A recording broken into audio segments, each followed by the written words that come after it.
Hey, so this is what we've covered. What we know so far is that there's an inverse relationship between the wavelength, right, lambda, and the frequency, which is rho, and that little v basically. And basically, it's saying that if you have a lot of waves in a short period of time, the frequency would be high then, right? But you have to have smaller waves to account for the fact that you're trying to cram more waves in there. And if you have long waves, then the frequency is not as often, doesn't happen as frequently because they're taking up more space. So you have fewer waves per second if they're long, and more waves per second if they're uh, a short wavelength. The other thing is that energy and light are directly related. Energy and I'm sorry, and frequency. So the higher the frequency, the more energy a wave has. So you are familiar, I hope, with that light going into a prism will break down into a rainbow. This is hopefully just something you've become familiar with that you can rate. That's why how rainbows form is they use drops as prisms. But anyway, what Niels Bohr figured out, which was really interesting, is that if you put hydrogen gas into a tube and then run electricity through that tube, he wanted to know, well, if normal light will break into all the colors, what kind of light, what is this going to break up into?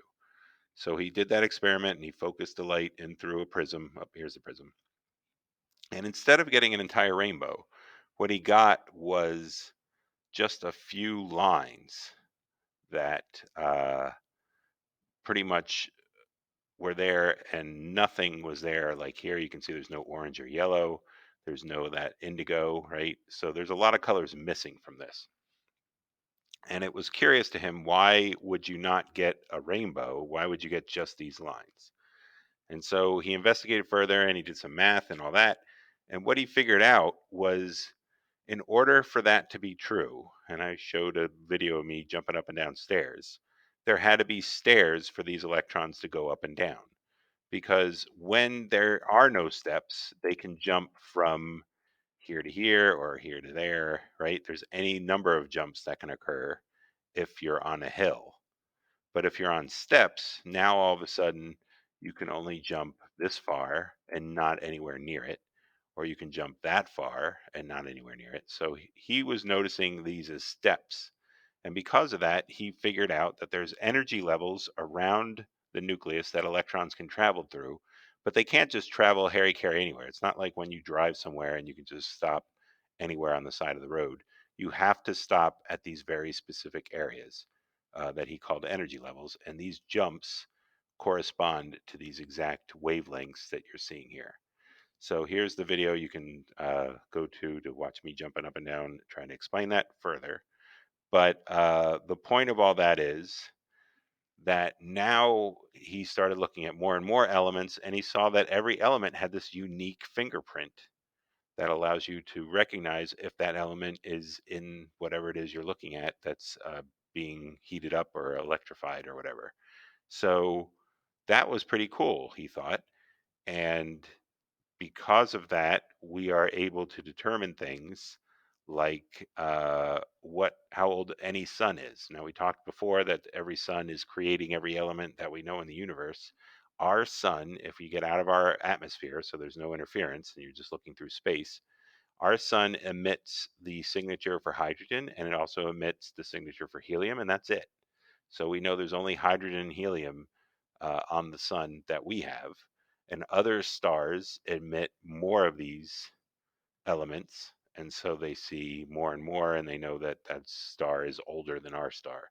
Because as we discussed, you keep adding one to whatever's there until you get through all the elements. So if we're only on number two out of a good 100 and whatever, 120, then of the stable ones, then we're in pretty good shape as far as the age of our star.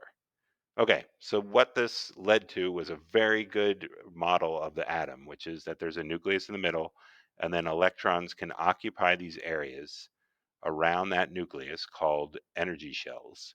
And as you might suspect, The smallest of the energy shells can't fit as many as the largest. So the smallest of the energy shells, think about holding hands with someone. If there's only two of you holding hands together, that's a pretty small circle. And if I say, okay, now get six more people in that circle, so it's a total of eight, you would have to spread out your circle and get a little bigger. And then if I said, okay, now you need 18 people in that circle, you'd have to spread out and get bigger, right? So the first shell holds only two, the second shell holds a total of eight, the third shell holds a total of 18, and you will need to know this to fully understand what we're getting into with electrons.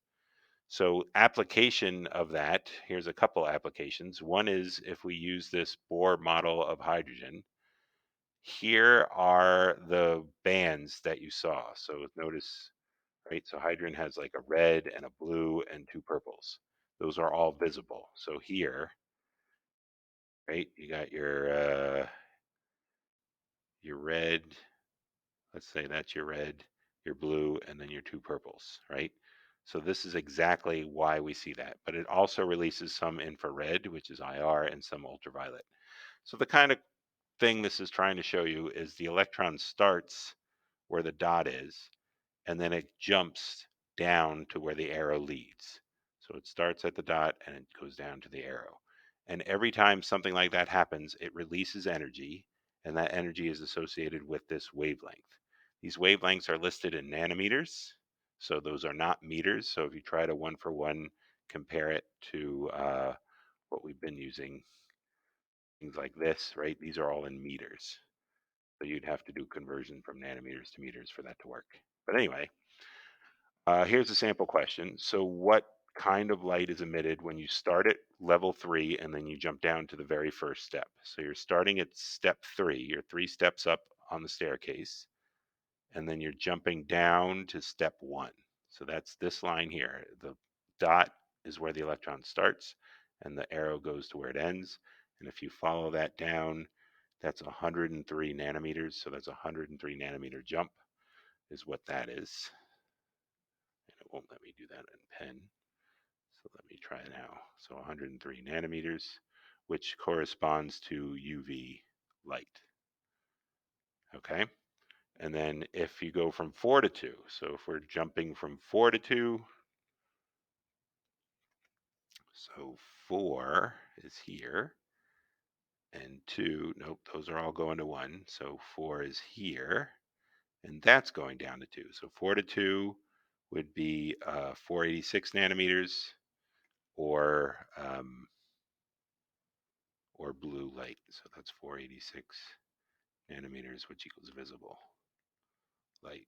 Okay, so that's one application of this. The other application of this is drawing Bohr diagrams. So using this basis that the first shell holds 2 and the second holds 8 and the third holds 18, we will assume when we're doing Bohr diagrams that everything is neutral. So assume that the atoms are neutral, which is to say no charge. Okay, so no charge. Protons equal electrons. So for lithium, lithium by definition has 3 protons. So we're going to assume neutral. So we're going to go with 3 electrons. Okay. And you're going to put all those protons in the nucleus. And then that first energy level, that first shell, that first ring can hold 2 electrons at most. And after it takes 2 away, it's got 1 left. So that second ring will have 1 electron in it. And that's what lithium would look like. A total of 3 electrons in the 2 shells. Fluorine, by definition, has 9 protons. And therefore, we're going to assume it's neutral, so 9 electrons. So we're going to put the protons all in the center. And then the first shell can hold 2 electrons.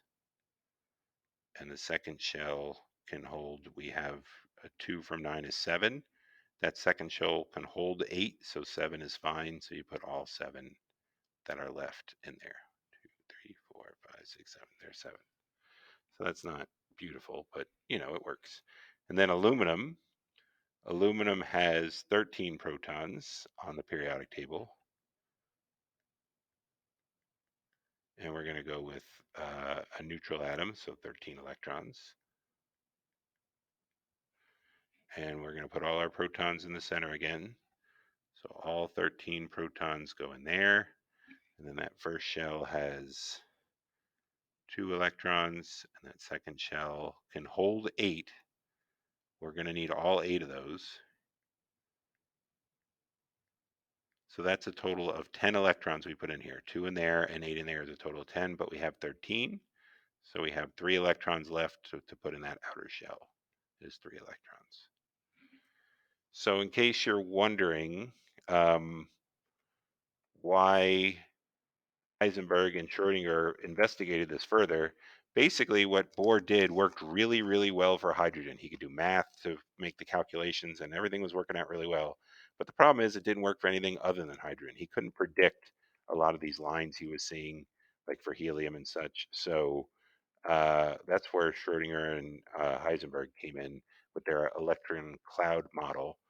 And that basically shows you where 95% likelihood of finding those electrons. So it's more of a probability cloud of where you're likely to find the electrons.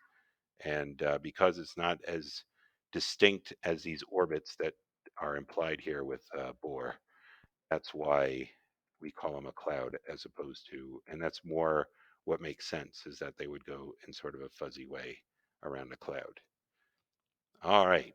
And then we're going to start with the uncertainty principle and talk about that tomorrow.